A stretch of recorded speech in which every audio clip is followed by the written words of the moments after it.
आपने ट्वीट किया है, क्या देवेंद्र यादव प्रदेश प्रभारी और आपके बीच में उसे एक जंग के तौर पे देखा जाए? क्या कुछ लोग आपके खिलाफ साजिश कर रहे हैं? सर आपकी पोस्ट जो है वो बहुत कुछ कह रही है।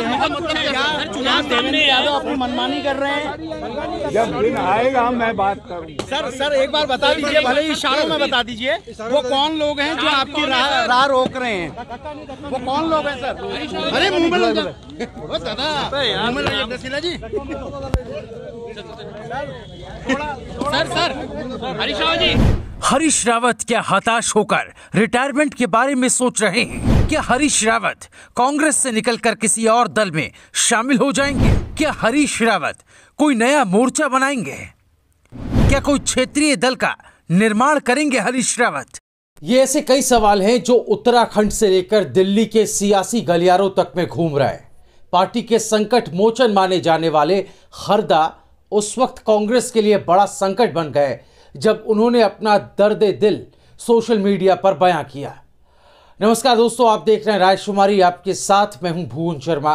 दोस्तों, उत्तराखंड के पूर्व मुख्यमंत्री हरीश रावत ने चुनाव से पहले ऐसा धमाका किया जिससे पार्टी में हड़कंप मच गया है। दरअसल रावत ने बुधवार को ट्वीट कर पार्टी से अपनी नाराजगी जाहिर की।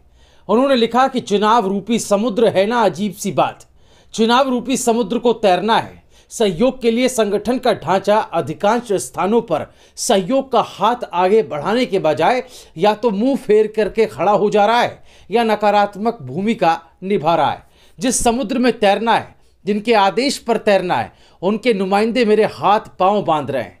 मन में बहुत बार विचार आ रहा है कि हरीश रावत अब बहुत हो गया, बहुत तैर लिए, अब विश्राम का समय है। चुपके से मन के कोने से आवाज उठ रही है, न दैन्यम न पलायनम, बड़ी ऊहापोह की स्थिति में हूं, नया साल शायद रास्ता दिखा दे। नाराजगी विश्वास है कि भगवान केदारनाथ विधानसभा चुनाव के लिए में मेरा मार्गदर्शन करेंगे। इतना ही नहीं, ये सामने तब आया जब कुछ दिन पहले राहुल गांधी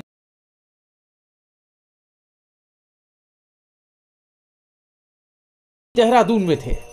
हरीश रावत का अपनी ही पार्टी के प्रति नाराजगी जाहिर करने के बाद कई सियासी मायने इस बात के निकाले जा रहे हैं, जबकि हरीश रावत के ये बगावती तेवर अचानक नहीं हुए हैं। हरीश रावत लंबे समय से कई पहलुओं पर नजर बनाए हुए थे।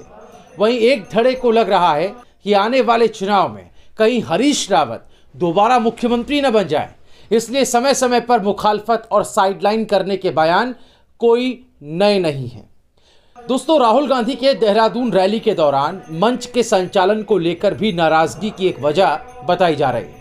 वहीं बीते दिनों कांग्रेस के नेता राहुल गांधी की देहरादून रैली में हरीश रावत के समर्थन में नारे लगने तो पार्टी के सहप्रभारी को खुद मंच से किसी भी पार्टी नेता की व्यक्तिगत नारेबाजी न करने की बात कहनी पड़े। दरअसल मंच पर हरीश रावत के करीबी राजीव जैन जनसभा को संचालित करते हुए दिखाई दे रहे थे। इस दौरान उन्होंने मंच से हरीश रावत की बड़े ही जोश के साथ नारेबाजी की। हालांकि इसके बाद उन्होंने बाकी नेताओं के नाम भी लिए, लेकिन इसके बाद फौरन पार्टी के सह प्रभारी ने मंच संभाला और किसी को भी किसी नेता के व्यक्तिगत नारेबाजी करने से बचने की बात कह डाली। बड़ी बात यह है कि इसके बाद हरीश रावत के करीबी राजीव जैन मंच के संचालन से दूर हो गए और सह प्रभारी राजेश धर्माड़ी ने मंच संभाल लिया। वहीं मंच पर पार्टी की एकजुटता दिखाने के लिए करीब 60 कुर्सियां लगाई गई थी ताकि पार्टी के सभी नेताओं को मंच पर जगह मिल सके और एकजुटता का संदेश दिया जा सके। उधर हरीश रावत और प्रीतम सिंह मंच पर एक साथ दिखाई भी दिए थे। रैली के दौरान राजीव जैन मंच से किनारे हो गए। हरीश रावत और उनके खेमे को यह बात नागवार गुजरी। हालांकि बताया जाता है कि ये पहली बार नहीं हुआ, इससे पहले भी कई चुनावी सभाओं और चुनावी कार्यक्रमों में इस तरह की घटनाएं हो चुकी। बीते दिनों पिथौरागढ़ की जनसभा में जिस तरह से कांग्रेस के प्रति अपार जनसमूह उमड़ा, उसके बाद हरीश रावत कुमाऊं में अपनी दमखम दिखाने के लिए पूरी तरह तैयार थे। उत्तराखंड कांग्रेस के प्रभारी देवेंद्र यादव ने उस जनसभा में नेता प्रतिपक्ष प्रीतम सिंह को भी मंच पर बैठाने और स्वागत करवाने की भरपूर कोशिश की। वहीं यह भी दिखाने की कोशिश की कि प्रीतम सिंह ही बड़े नेता हैं। हरीश रावत को यह मालूम नहीं था कि प्रीतम सिंह को भी मंच पर जगह दी जा रही, लेकिन अचानक से कुछ नेताओं की कुर्सी लगने के बाद यह मामला साफ हो गया कि दिल्ली से ही देवेंद्र यादव को कुछ अतिरिक्त करने की सलाह दी जा रही है। बाकी रही सही कसर अविनाश पांडे के उत्तराखंड में एंट्री ने कर दी। अविनाश पांडे कांग्रेस के वरिष्ठ नेता हैं और लोकसभा चुनाव में भी कांग्रेस पार्टी ने उन्हें उत्तराखंड की 5 लोकसभा सीटों पर प्रत्याशी चुनने के लिए पर्यवेक्षक के तौर पर, ऑब्जर्वर के तौर पर भेजा था। इस बार भी हरीश रावत को बिना बताए ऐसी जानकारी है कि अविनाश पांडे को देहरादून भेजा है। अविनाश पांडे देहरादून, हरिद्वार, उधम सिंह नगर और तमाम जगहों पर प्रत्याशियों के बायोडेटा इकट्ठा कर रहे हैं और उसके आधार पर ही नेताओं के टिकट फाइनल किए जाएंगे। हरीश रावत को यह लगता है कि पार्टी आलाकमान देवेंद्र यादव को ज्यादा तवज्जो दे रही है। इसी वजह से हरीश रावत का यह गुस्सा फूटा।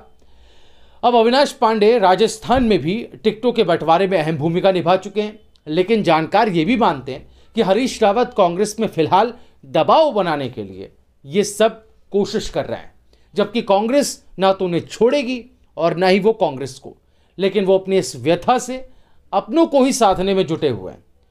देखना होगा कि वो इसमें आखिर कितना कामयाब होते हैं, लेकिन जो भी हो, रिटायरमेंट की ओर इशारा कर हरीश रावत ने कमजोर नस दबा दी है।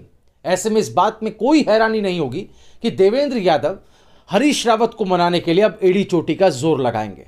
उत्तराखंड के पूर्व सीएम और कांग्रेस के वरिष्ठ नेता हरीश रावत की पार्टी से खफा होने और नाराजगी जाहिर करने के बाद अब इस पर कैप्टन अमरिंदर सिंह, पंजाब वाले, उन्होंने तंज कसा है।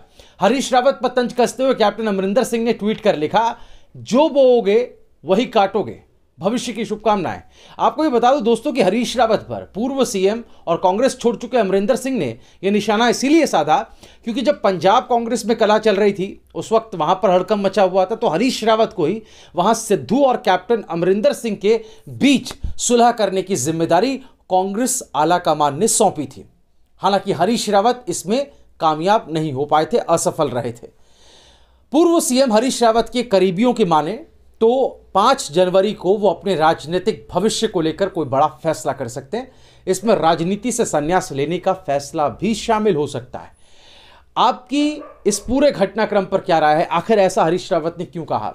हमें आप कमेंट करके जरूर बताइएगा और उत्तराखंड की सभी खबरों के लिए दोस्तों देखते रहें रायशुमारी।